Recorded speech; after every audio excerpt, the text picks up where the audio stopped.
Okay, so as excitement around branded content has grown, we've been working on developing a whole range of different ways to evaluate impact at different stages of content development. So I'm just going to share a few examples of that with you today. We'd love to hear your feedback and your views and for you to kind of enter the debate, because obviously it's all changing and we want to make sure that we carry on evolving. But in a world of so many competing communication messages, the benefit of branded content are in the ability to develop deeper relationships with audiences through entertaining and engaging content that people actively choose to consume.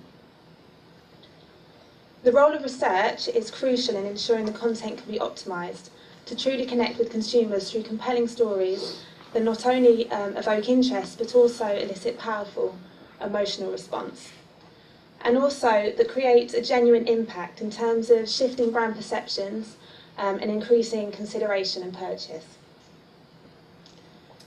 This impact should exist specifically as a result of the branded content itself, but also as a wider campaign. As Andrew was saying earlier, branded content is most powerful when it's combined with other forms of advertising as part of a much wider campaign.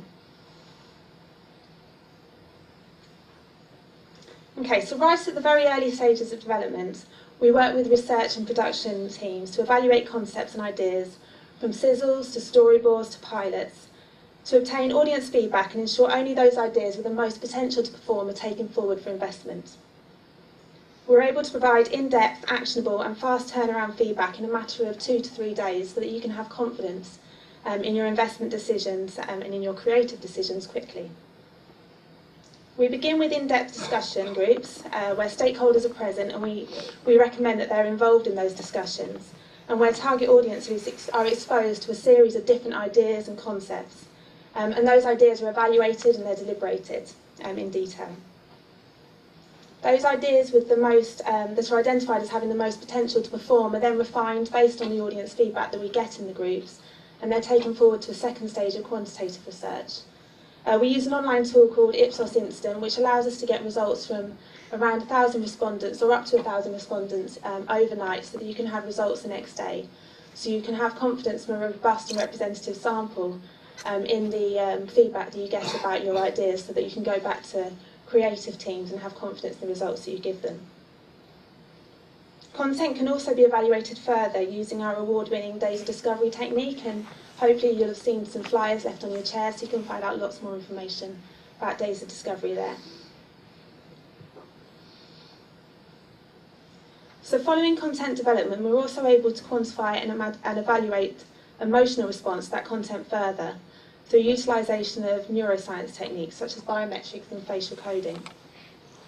These techniques measure the non-conscious emotional response to content to get beyond what people think they feel, to get to what they actually feel and how they actually react, including the strength and nature of the emotional engagement, which we know is really, really key for branded content.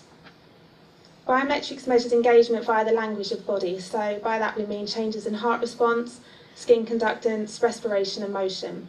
It's excellent for measuring intensity of feeling, whilst you're exposed to content that you wish to test, and importantly it measures that intensity as the content develops, so you can get to the measurement at different stages of the content as they consume it.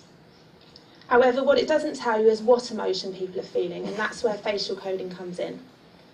So facial coding detects and interprets changes in facial expressions whilst people are being exposed to content. It's really simple to add to any online survey, and all it requires is that people have a working webcam, so it's really quick and really efficient to use. It measures which emotions are evoked at what points in the content and how emotionally evocative the content is overall. So together, biometrics and facial coding provide valuable insights to evaluate the effectiveness of branded content in truly connecting with target consumers and eliciting powerful emotional response of the nature that you intended when the campaign was put together. So finally, the impact of branded content, both individually and as part of a wider campaign, can be measured and evaluated through Content Monitor, and this is a quantitative tool that's been developed in association with the BCMA. So the approach provides in-depth insights into how the campaign is performing against key brand metrics, which elements of the campaign are performing the most strongly, and what could be done differently to maximise ROI. So, Content Monitor works by splitting out key elements that make up a campaign so that the impact of each individual element can be established, in addition to the overall effectiveness of the campaign as a whole. So just as an example, you may have a 30-second TV ad, sponsorship idents, an associated Facebook page, a YouTube channel featuring branded content, a print ad, and an outdoor ad. Respondents are exposed to elements of the campaign using a distracted exposure technique, whereby respondents are shown elements of the campaign within a broader clutter reel as part of an online survey. So this clutter reel replicates the busy media environment of today and includes a variety of different types of media content. Throughout the experience, respondents believe that the focus is on the more generic content that's shown in the reel. So this might be a TV programme, it could be a magazine, it could be a website, and we even do virtual walks of people walking around London so you can see different types of content. So it can be anything that you need it to be. And we then ask them questions about that content directly following the distracted exposure, before we then move on to ask brand-specific questions, which are really at the heart of the study. So throughout the whole experience, we make sure the respondent's not aware the survey's about advertising, and this avoids placing undue attention on the campaign element. So we use a test and control approach, meaning we split the sample into matched cells of respondents, all of whom are exposed to different elements of the campaign. So for example, you will have a test cell who won't see any elements of the campaign at all. You might then have control cell 1 who see all elements of the campaign, control cell 2 who see just one element, so in this example the TV ads, and then we'll keep going with all of our different control cells to ensure that we include all of the different combinations that we need so that people are exposed to different elements of the campaign.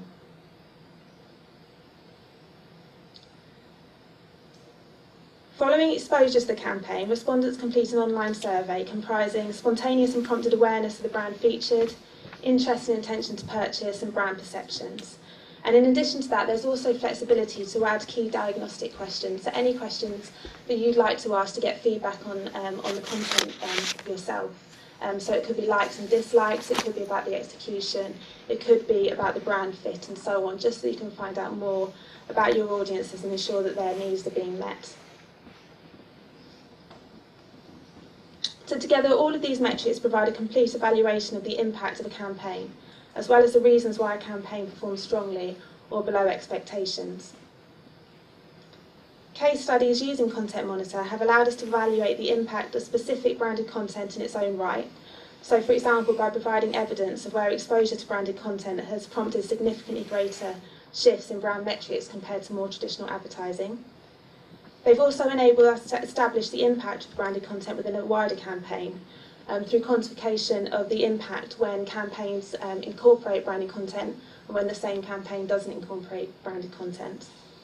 And in addition, they've allowed us to assess specific examples of the creative used within branded content in terms of successful brand integration, standout and execution, to enable improvements to be made to better meet the needs of both the brands and also the audiences.